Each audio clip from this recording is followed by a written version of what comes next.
בואו נדבר שנייה על המחסור במורים ועל החוסר שלו. רגע לפני ששנת הלימודים לא תיפתח, אולי כדאי להציץ שנייה לאחורי הקלעים של המערכת. דוח חדש ומדאיג מראה ש70% מהתלונות שהוגשו נגד מורים מוצדקות. אני אספר שבכיתה ח' המורה תפסה את אמא שלי ואמרה לה, שום דבר טוב לא יכול לצאת ממנו בחיים. התגובה של אמא שלי הייתה פשוט לדמוע ולבכות.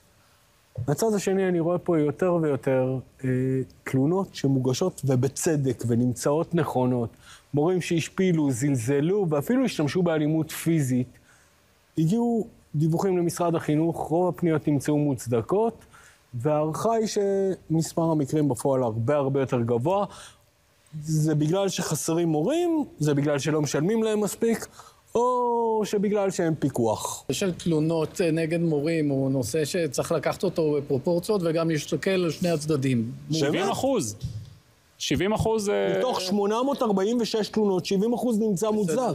לא זה מה שמעניין אותי, כמה נמצא מוצדק וכמה... אוקיי, אז מה כן? מה שמעניין שיש, נכון, איזושהי מגמה כזאת של מורים ושל הורים להיות מעורבים מאוד במסגרת בתי הספר, ומרוב מעורבות, המעורבות שלהם מגיעה לכדי בעצם ניסיון גם להסיט את הציונים או להשפיע על המורים במסגרת ההתייחסות שלהם. זאת אומרת שבעצם הבעיה היא שלנו ההורים? מה? ההורים הפכו להיות טיפה יותר אקטיביים. נכון, ההורים מאוד מעורבים ולפעמים גם בהתייחסות שהיא יחסית אגרסיבית והם משפיעים. הרבה פעמים ההורים יש להם השפעה מאוד גדולה.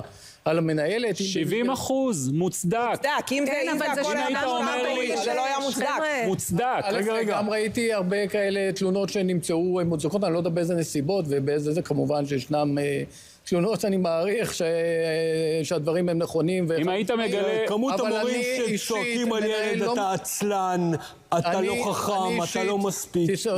אני מנהל לא מעט הליכים שבעצם מורה מנהל נגד משרד החינוך, נגד המערכת שבעצם פגעה בו, ובפועל הרבה מאוד מאותם דברים שנמצאו לכאורה מוצדקים, אם היו בודקים אותם קצת יותר לעומק, היו מבינים את הנסיבות שבהם הדברים האלה נגרמו.